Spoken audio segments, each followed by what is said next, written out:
মাঝে মাঝে কষ্ট পাওয়া ভালো, কারণ কষ্ট মানুষকে বাস্তবতা শেখায়, ম্যাচিউর বানায়, যে কোনো পরিস্থিতিতে মনের জোর বাড়ায়, একা বাঁচতে শেখায় এবং আপন মানুষগুলোকে চেনায়। আসসালামু আলাইকুম, স্বপ্ন নূরের সংসার থেকে আমি নূর আছি আপনাদের মাঝে নতুন আরও একটি ব্লগ ভিডিওতে আপনাদের সবাইকে ওয়েলকাম করছি। চলে আসছি অনেক দিন পর আপনাদের সাথে কথা বলার জন্য। কে কেমন আছেন, কার কী অবস্থা অবশ্য কমেন্ট করতে ভুলবেন না। আপনাদের কমেন্টগুলোকে আমি অনেক অনেক মিস করছি, যদিও আপনাদের সাথে আসলে আমার পরিস্থিতি খারাপের কারণে আমি ভিডিও শেয়ার করতে পারিনি। আর আপনারা তো জানেনই আমি কেন এবার ভিডিও শেয়ার করতে পারিনি। অনেক অনেক আপুরা আমাকে অনেক সুন্দর সুন্দর কমেন্ট করেছেন, আমার ছেলের জন্য অনেক অনেক দোয়া করেছেন, আমার পরিবারের জন্য দোয়া করেছেন। আপনাদের ঋণ আমি কখনোই শোধ করতে পারবো না। এই ভালোবাসা আপনারা আমাকে এত এত দিচ্ছেন, কিভাবে শোধ করব আমি জানি না। তবে আসলে আমার ছেলে হঠাৎ করে এতটাই অসুস্থ হয়ে পড়েছে, যেটা আসলে আপনাদের সাথে আমি শেয়ার করতে পারিনি। তবে আমি কমিউনিটি ট্যাবে দিয়েছিলাম। আপনারা এত বেশি কমেন্ট করেছেন, এত বেশি আমার ছেলের জন্য দোয়া করেছেন। আল্লাহ তাআলা রহমত আর আপনাদের দোয়ায় আর আলহামদুলিল্লাহ আর মোটামুটি সুস্থ আছে এখন।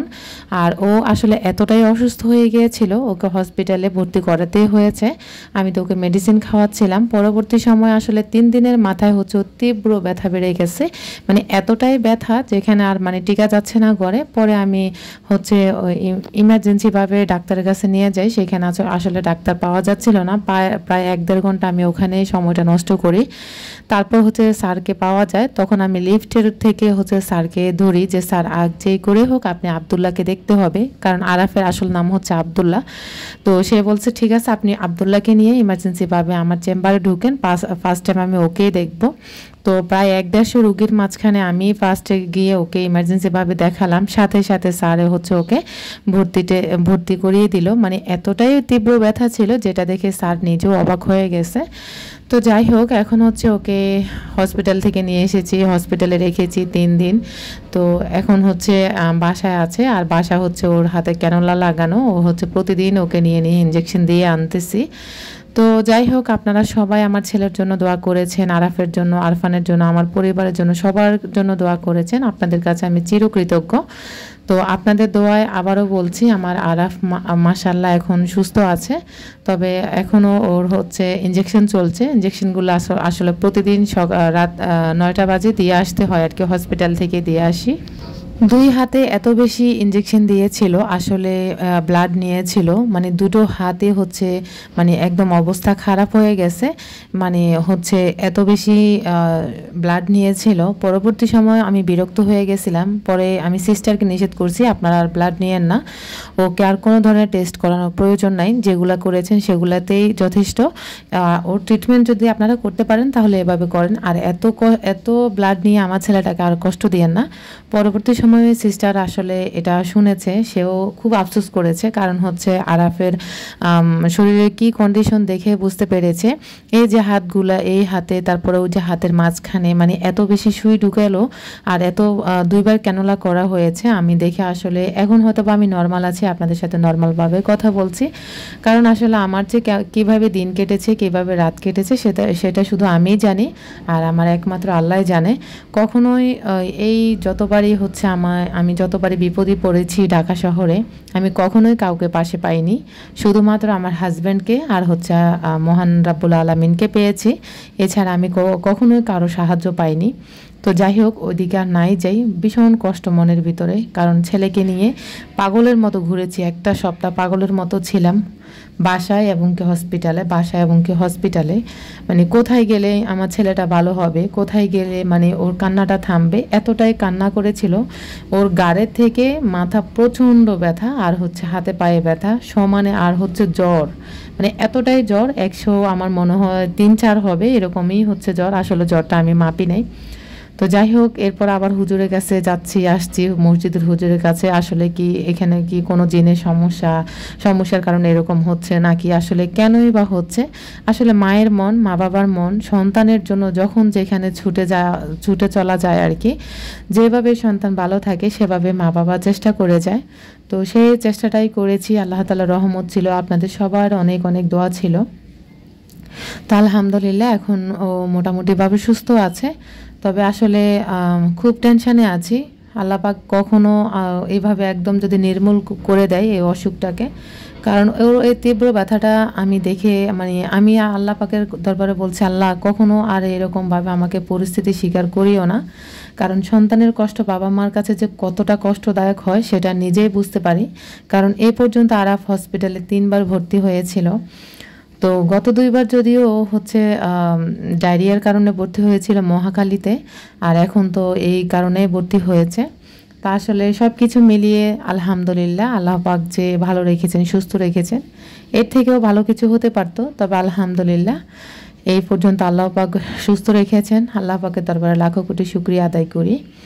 তো আপনারা সবাই আমার পরিবারের জন্য দোয়া করবেন, আমার ছেলেগুলোর জন্য দোয়া করবেন। আসলে আল্লাহ পাকের কাছে আবারও বলবো লাখো কোটি শুকরিয়া আদায় করব, কারণ আল্লাহ পাক তাকে সুস্থ করেছেন, আমার পরিবারকে সুস্থ রেখেছেন, এতেই শুকরিয়া আদায় করি। আসলে আমি যে কিভাবে ভয়েসটা ওভার করছি আমি নিজেও জানি না। আমার মনের ভিতরে ভীষণ এক কষ্ট আমার মনের ভিতরে আছে, যেটা কখনো বা হয়তোবা বলবো আপনাদের সাথে কেনই বা আমার মনে এত কষ্ট। আপনারা অনেকেই আমাকে জিজ্ঞেস করেন যে আপু আপনার মনে এত কিসের কষ্ট। আসলে আমার মনে এত কিসের কষ্ট সেটা যদি কখনো কাউকে বুক ছিঁড়ে দেখাতে পারতাম তাহলে অবশ্যই কেউ না কেউ বিশ্বাস করত। তো আমি সবসময় এটাই মানি, যার কেউ নেই তার আল্লাহ আছে। আমি আসলে যখনই কোনো হসপিটালে ভর্তি হয়েছি তখনই আল্লাহ পাকের রহমতে আমি কোনো না কোনোভাবে আল্লাহ পাক আমাকে রহমত করেছেন, যেহেতু আমি কখনোই কাউকে পাশে পাই না। তো যাই হোক, আলহামদুলিল্লাহ আলহামদুলিল্লাহ, আল্লাহ পাকের দরবারে শুকরিয়া আদায় করি। আল্লাহ পাক যেভাবে রেখেছেন, তো ওকে আসলে ডাক্তারে বলেছিল সব সময় ওকে ভিটামিন জাতীয় খাবার খাওয়ানোর জন্য। ওর শরীরে কোনো ধরনের ভিটামিন নেই। তারপরে হচ্ছে ওর হাইপার থাইরয়েড, আপনারা তো জেনেছেন, এবং কি ব্লাডে ইনফেকশন, প্রচুর ইনফেকশন। তো বলেছে ওকে খুব যত্ন করার জন্য, ওকে যেন আমি অবহেলা না করি। তো আমি আর যাই করি না কেন আমি যেন আমার সন্তানের যত্নটা করি, এটা আমাকে ডাক্তার বারবার বলে দিয়েছেন। আর সিস্টাররা তো দেখে মানে অবাক হয়ে গেছে। সিস্টাররা আমার আবদুল্লাহকে এত এত আদর করেছে। সিস্টারদের আসলে ভালোবাসার কথাও বলবো না। তো আসলে সিস্টারগুলো আবদুল্লাহকে এত বেশি ভালোবাসতো, এত যত্ন করে ভ্যাকসিনগুলো দিয়েছে, মানে আমি দেখে তো খুবই আমার ভালো লেগেছিল। আর ওই রয়্যাল হসপিটালের সিস্টারগুলো খুব খুব ভালো। আমি মনে করব রয়্যাল হসপিটালের ডাক্তার বলেন, সিস্টার বলেন, সবাই অনেক ভালো। আর বিশেষ করে আমার আবদুল্লাহকে অনেক অনেক বেশি কেয়ার করেছেন সিস্টাররা। সিস্টারদের কাছেও আমি অনেক বেশি কৃতজ্ঞ। তো যাই হোক, এখন প্রতিদিন হচ্ছে আমি এক সিস্টারের মাধ্যমে হচ্ছে ওকে ভ্যাকসিনটা দেওয়াচ্ছি আর কি। তো আমি হচ্ছে প্রতিদিন এখানে এসে বসে থাকি, আর উনি হচ্ছে ডিউটি শেষ করে আসে। তো আজকে হচ্ছে ওনার ডিউটি শেষ হয়ে গেছে আমি যেতে যেতে, তো উনি হচ্ছে ওনার বাসায় আছে।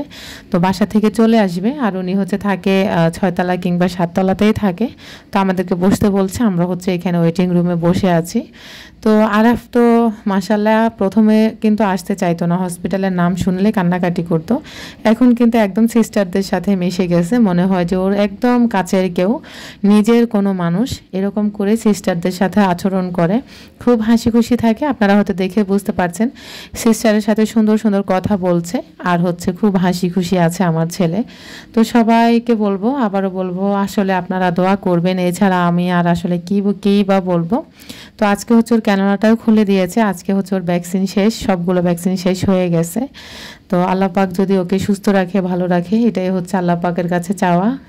এছাড়া আর কিছুই চাওয়ার নেই। আমার মনে হয় ধন সম্পত্তি, অর্থ প্রাসাদের থেকে সুস্থ সন্তান বেঁচে থাকাটাই বাবা মার কাছে শ্রেষ্ঠ জিনিস মনে হয়। আমি আমার জীবন থেকে শিক্ষা পেয়েছি যে আল্লাহ পাক যখন যেটা করে তার মঙ্গলের জন্যই করে থাকেন। তো আল্লাহ পাক হয়তোবা আমার কোনো পরীক্ষা নিচ্ছেন, ইমানের পরীক্ষা, যার জন্য হচ্ছে আমি সবসময় পরিস্থিতির শিকার হচ্ছি, আর আমার ছেলেগুলো অসুস্থ হচ্ছে। সবাই দোয়া করবেন। আল্লাহ হাফেজ, আসসালামু আলাইকুম।